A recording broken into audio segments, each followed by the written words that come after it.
All right, let's jump right in. Today, we are tackling a really big one. It's a question that's caused a lot of worry and, frankly, a lot of heartache for parents for decades now. Is there a link between vaccines and autism? We're going to cut through all the noise, the headlines, the social media chatter, and look at what the actual science has to say. You know, for more than 20 years, this has been one of the biggest public health debates out there. It's created so much confusion and, of course, genuine concern for parents who just want to do what's best for their kids. And for a lot of people, it's a question that just seems to linger, no matter how much research gets published.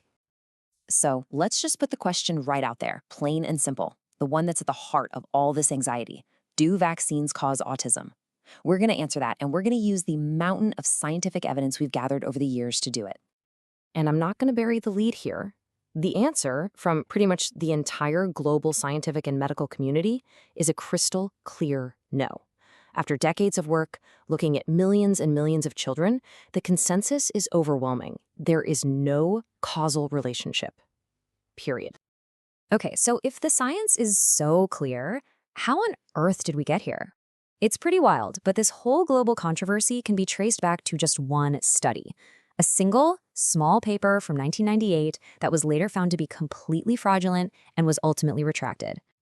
But here's the thing about science. It doesn't just stop after debunking one bad paper. Not at all. In the years since, scientists have tested this idea over and over and over again. They've built up this incredible body of evidence. So let's take a look at just how massive this effort has been.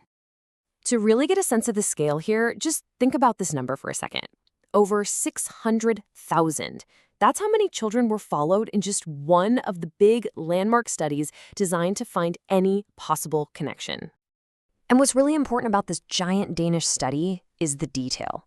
They didn't just look at the general population. They specifically zeroed in on kids who might be considered at a higher risk for autism, because of genetics or family history. And even in that group, they found nothing. Absolutely no link between the MMR vaccine and an autism diagnosis. And it's not just one study or one type of study. It's the consistency that's so powerful. It doesn't matter how you slice it.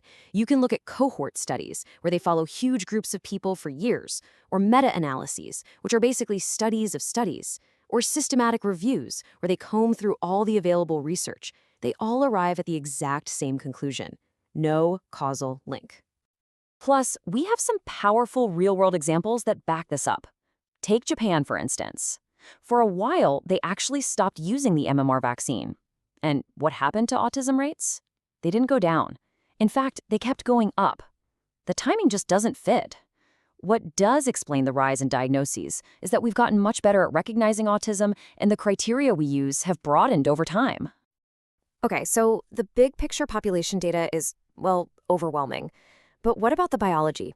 Is there any plausible way a vaccine could actually trigger something as complex as autism? Scientists took these theories really seriously, and they investigated them, one by one. Over the years, a few main theories were put forward. First, there was concern about thimerosal, which is a mercury-based preservative. Then there was the idea that maybe a weakened measles virus from the vaccine could somehow linger in the body. And finally, the theory that vaccines might cause some kind of immune system chaos. Each of these was put under the microscope, and none of them held up. Now, here's a really important piece of nuance. Research does show that the immune system plays a role in autism. There are definitely differences in how the immune system works in many people with autism. But, and this is the key part, the evidence is very clear that these differences are not being caused by vaccines given after birth. In fact, when scientists look at immune-related risk factors, they're looking somewhere else entirely. They're looking at things that happen before a child is even born. For example, if a mother has a major infection during pregnancy, that can activate her immune system in a way that might increase the risk for the baby. This is totally separate from a routine childhood vaccination. So, this brings us to a fascinating question, right?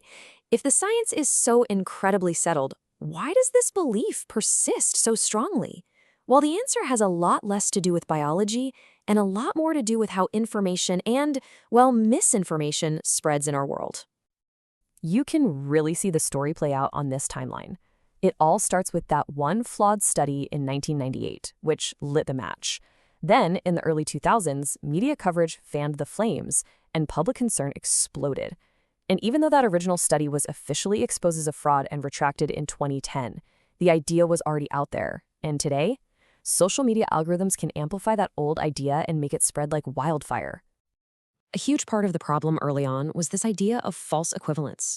You know, the media, in trying to be balanced, would have a segment with a scientist representing the massive global consensus on one side and the one discredited researcher on the other, as if they were two equal sides of an argument. This created a ton of confusion and gave a fringe idea way more weight than it ever deserved. So the whole game has changed. The challenge today isn't really about doing more science to find a link. The challenge is about bridging this huge gap between the scientific evidence and public belief. So let's look at what the research says about how we can actually rebuild that trust. And here's something that might surprise you. Some of the things we thought would work, like just handing people myth versus fact sheets, can actually backfire and make people dig their heels in even more. What does work? Real human conversations, empathetic discussions with a doctor or nurse that a family actually knows and trusts. So this is really the new playbook. It's about shifting from just debating facts to actually having empathetic conversations. It's about training doctors to be better communicators and about empowering families by listening to their real fears and building relationships based on trust. And this quote just sums it up perfectly. The scientific heavy lifting is done. The real challenge, the frontier of this whole issue, is about communication. It's about closing that gap so that kids can get the life-saving protection that vaccines offer. So we'll leave you with this thought to chew on. After all the research, after millions of data points, the scientific question has been answered. So maybe the most important question we're facing now isn't a scientific one at all, but a human one. Are we focusing enough on how we listen to each other?